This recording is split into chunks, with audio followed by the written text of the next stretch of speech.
saw a great opportunity for national unity in electing His Excellency Peter Obi in 2023, and so gladly answered when I was invited to serve as vice presidential candidate. Make no mistake, we won this election. The rest is history and an academic exercise. Now in Labour Party, I intend to remain in Labour Party. This is not to say that I am unaware of sinister political assignments always at work. A party that presented 10 million votes to the court deserves respect and loyalty. A party that united genuine democratic citizens needs to be sustained. A party that mobilized Nigerian youth must be promoted. I had earlier engaged all party members to reconcile, and while some heeded my calls, others took offense and proceeded to defect. No regrets to me for this role, however, as a leader in this party. When Peter Obi emerged as the presidential candidate of the Labour Party in 2022 general election, his choice of Datti Baba Ahmed as running mate was not accidental. It was strategic. Obi brought to the ticket a reputation for the fiscal discipline, calm leadership, and reformist credibility. Datti complemented this with private sector depth, policy, fluency, and the voice of an intellectual reformist who is unafraid to challenge Nigeria's political landscape. Together, they presented themselves not as career politicians chasing power, but as a corrective to Nigeria's broken governance culture. Their partnership quickly became more than a conventional ticket. It evolved into a political movement, one powered by youth energy, urban professionals, and citizens with traditional party structure. The Obi Datti brand became a symbolism of competence over patronage, ideas over slogan, and accountability over entitlement. Yet from the onset, the relationship was also tested by the realities of party politics. Labour Party served as the vehicle, but it was never the engine.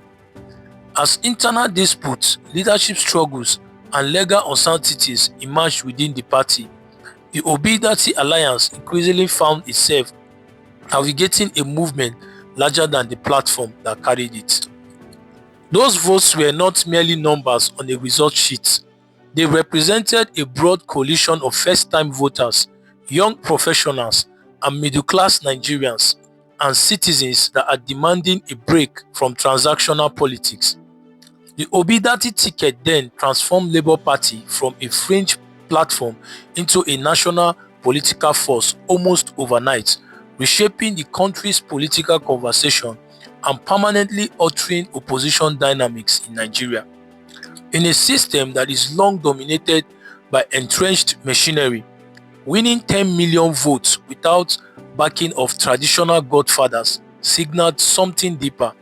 A movement had emerged, one that could no longer be ignored, dismissed, or easily contained.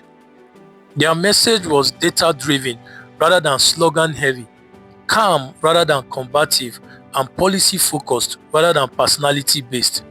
For millions, especially the young voters, the Obi Datti partnership felt like a reset, and so it encouraged a lot of young voters and youth to participate in the 2023 general election. After the 2023 presidential election, Bola Ahmed Tinubu was declared winner by INEC, returning the presidency to the ruling party APC.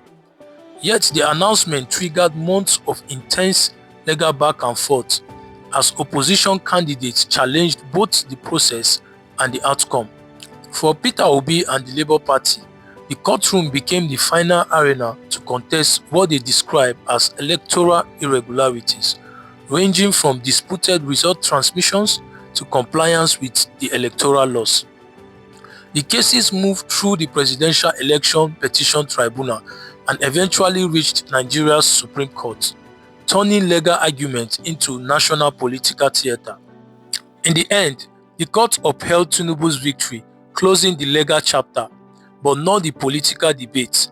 For his supporters, the rulings affirmed institutional authority, and for a lot of Nigerians, they highlighted the limits of judicial remedies in a deeply polarized system. Then after the 2023 general elections, there was crisis in the Labour Party. The crisis within the party did not begin overnight. It emerged gradually as the party struggled to transition from a marginal political platform into a national force following the historic performance of Peter Obi and Dati Baba Ahmed in 2023 elections. What should have been a moment of consolidation quickly turned into a battle for control. After the Obi Dati ticket secured over 10 million votes, Labour Party suddenly became attractive to politicians, financiers and power brokers who had previously ignored it. This rapid growth exposed the party's weakest point, which is institutional fragility, and leadership disagreement escalated into rival national executives, disputed congresses, and competing claims of legitimacy from the ESCOs. Instead of building structures around the movement, the party descended into factional warfare. The legal battle and its consequences soon became central to the crisis. There were questions over who was the authentic national chairman, which executive had legal authority, and who could lawfully submit candidates to INEC. This created uncertainty that paralyzed decision-making in the party. For a party preparing for future elections, this was catastrophic, and in Nigerian politics, legal ambiguity is political weakness, and rivals exploit it ruthlessly. Following the legal battles and leadership disputes, Obi found himself in an unusual position. He was the party's greatest political asset, yet not its institutional controller. Still, he attempted reconciliation, quiet consultation, not public warfare. Rather than escalate the crisis publicly, Obi opted for closed-door meetings with party leaders and appeals for unity and restraint, and calls for reconciliation across factions of the party. This approach aligned with his political style, measured, calm, and non-confrontational. He avoided naming or shaming individuals, believing that internal peace required discretion, not megaphones. It was widely alleged within party circles that Abure held meetings with external political interests and opposition actors at a time when internal reconciliation was still being pursued. These meetings were viewed by many party stakeholders as undermining trust within the party, deepening suspicion between factions, and weakening Obi's moral authority as a unifier. To Obi's supporters, the Obedience, this engagement signaled that unity was being negotiated publicly while division was being engineered privately by Abure. So at this point, Obi had no option but to join the coalition of the ADC and form a new political party that could give him a platform to contest for the 2027 general election. Dati framed Obi's move as a tactical realignment. According to him, Nigeria's political environment is too rigid for moral posturing alone. Power must be pursued through viable structures. According to him, politics is about winning elections and not just being right. That line alone defined the speech. While Dati avoided direct talks, his message was unmistakable. The Labour Party lacked internal cohesion, legal clarity, and institutional strength to survive the next election cycle.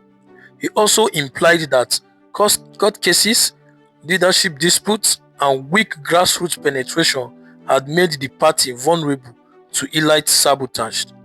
ADC, in contrast, was presented as legally cleaner and structurally safer.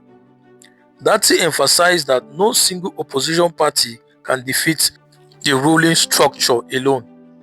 He argued that Obi's move should be seen as an invitation to coalition politics, not a solo journey.